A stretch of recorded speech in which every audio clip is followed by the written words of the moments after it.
Assalamualaikum warahmatullahi wabarakatuh. Hello Mr. Adit and my friend. I'm Muhammad Ma'arif and my partner Ahmad Saru Sobirin and Muhammad Ibrahim Rizki. Here we will present about profesi guru dan persaingan global. Oke, yang pertama kita akan membahas pengertian profesi guru. Apa sih profesi guru? Dalam dunia pendidikan, tentu tidak lepas dari adanya peran seorang guru yang menjadi inti penting dalam proses pembelajaran. Guru adalah sosok pelaksana dalam kegiatan pembelajaran yang akan mengarahkan perkembangan peserta didik dalam perubahan ke arah positif. Guru harus melakukan tugasnya secara profesional, yang artinya adalah guru harus memiliki gelar atau amanat sesuai kriteria guru.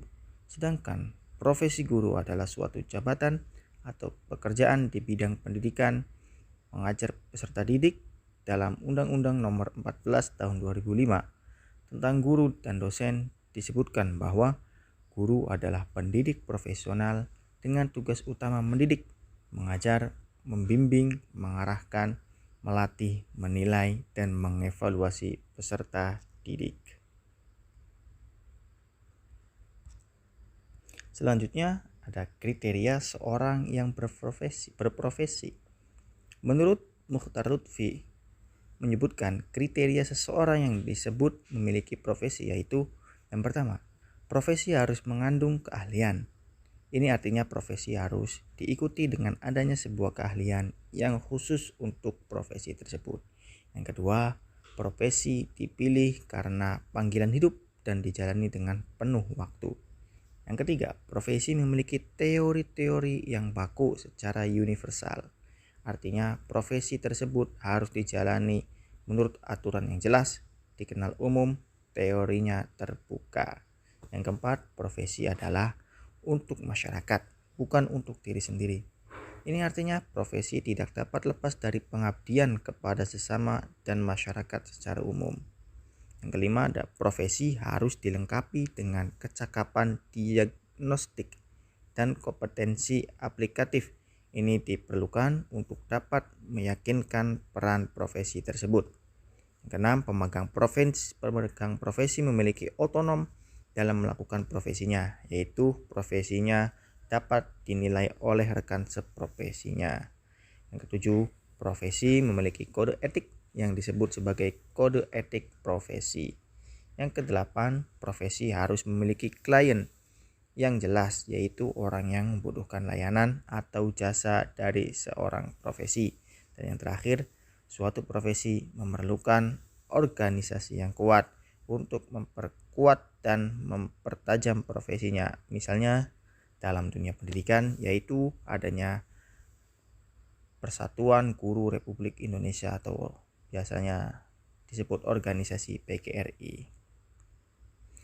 Paulo Ferreira pada tahun 2002 dalam Pedagogy of Freedom, Ethics, Democracy, and Civic Courage menyebut ada 3 hal penting tentang mengajar yang perlu dipahami para guru.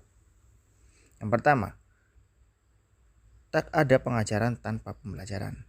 Seorang guru harus mampu melakukan riset, memiliki respek terhadap beragam pengetahuan siswa, kritis, memahami isu etik dan estetika, menjadi teladan, mau mengambil risiko, reflektif dan kritis, serta memiliki pemahaman tentang identitas kultural masyarakat sekitarnya.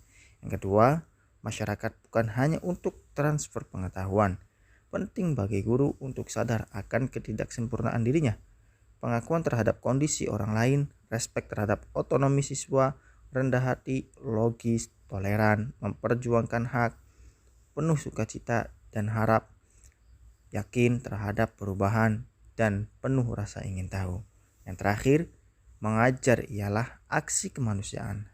Hal tersebut terkait dengan kesadaran guru terhadap profesi, komitmen, peran pendidikan dalam mengubah dunia, otoritas dan kebebasan, hati nurani maupun mendengarkan pemahaman ideologi dan terbuka untuk berdialog.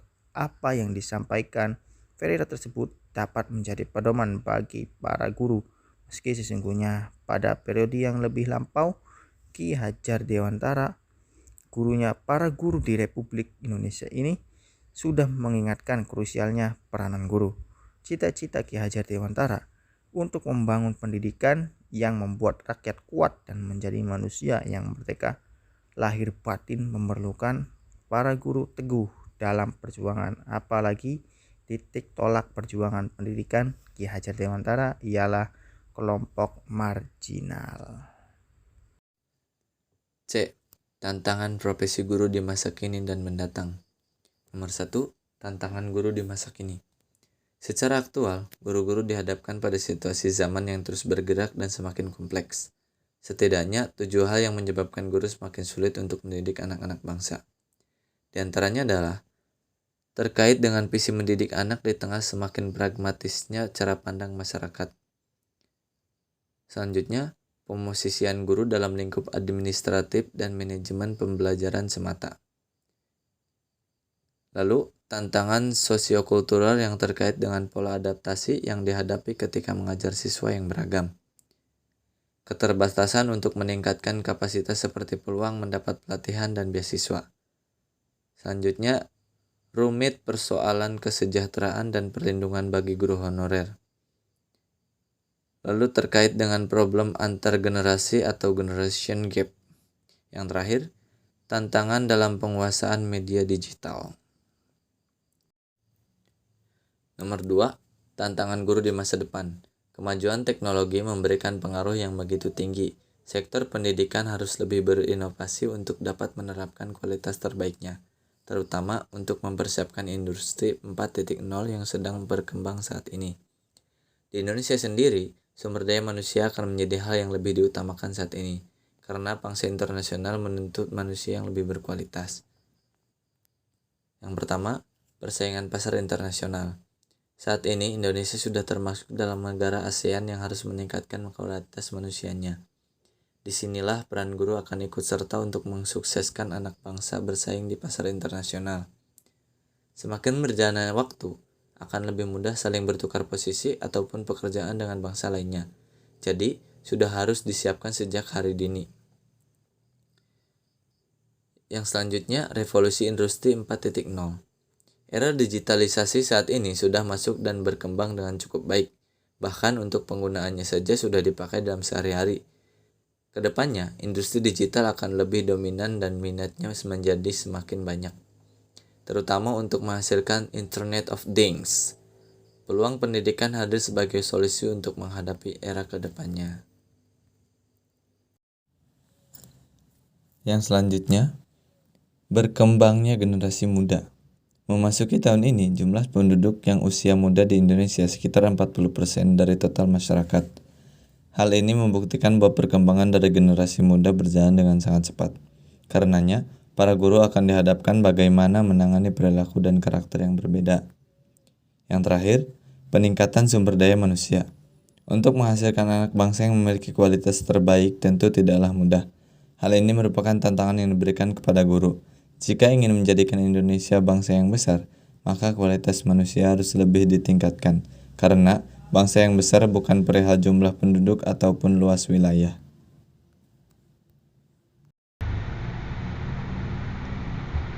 D.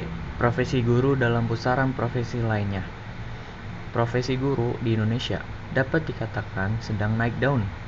Hal ini menunjukkan betapa banyaknya perhatian orang-orang terhadap pendidikan. Sekalipun ada yang beralasan bahwa profesi guru merupakan profesi yang mudah untuk dimasuki karena tidak melalui proses rekrutmen yang sangat ketat, ataupun boleh dikatakan sebagai solusi akhir dalam mengatasi pengangguran.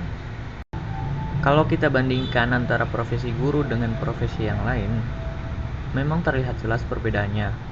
Profesi guru merupakan profesi yang memiliki karakter khas.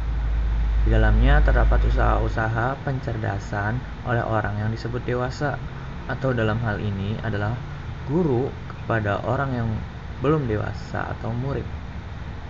Dengan kemampuan yang dimilikinya, setiap guru berusaha untuk menyelaraskan pemikiran dan perbuatannya untuk dapat menjadi tauladan bagi murid-muridnya.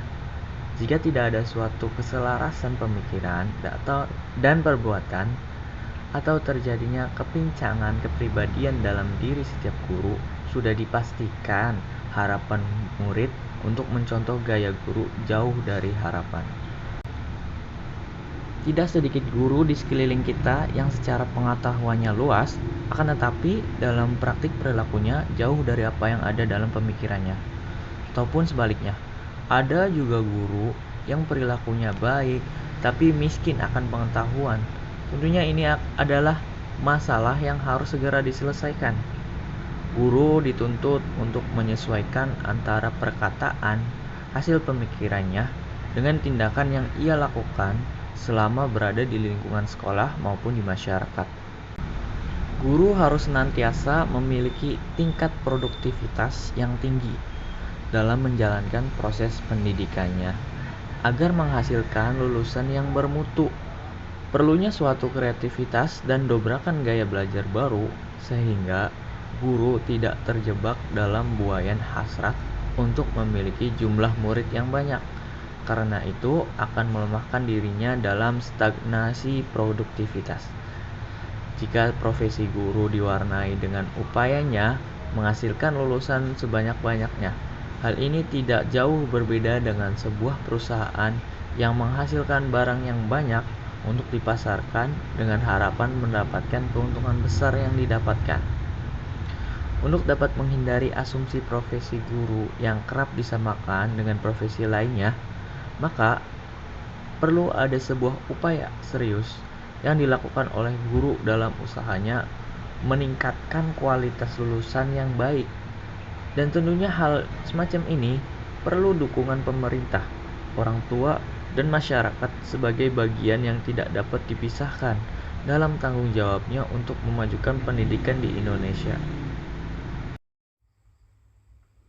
Oke, kesimpulannya kita sebagai seorang pendidik harus cekatan dalam menghadapi persoalan yang ada, terutama pada perubahan-perubahan iptek yang telah bermunculan, sebagai bukti bahwa kita sebagai seorang pendidik dapat menyesuaikan diri dengan lingkungan dan zaman yang sekarang, yaitu di era globalisasi ini.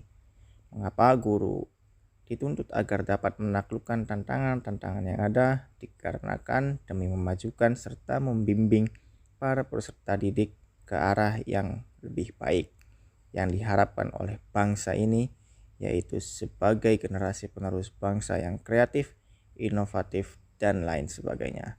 Maka mari kita benahi diri kita semua untuk menghadapi permasalahan-permasalahan yang baru yang akan muncul di hadapan kita sebagai seorang pendidik, agar kita dapat menjadi teladan bagi anak-anak kita dan peserta didik kita menuju kepada masa depan yang lebih cerah lagi ke depannya dan sukses. Okay, thank you for attention all. See you. Wassalamualaikum warahmatullahi wabarakatuh.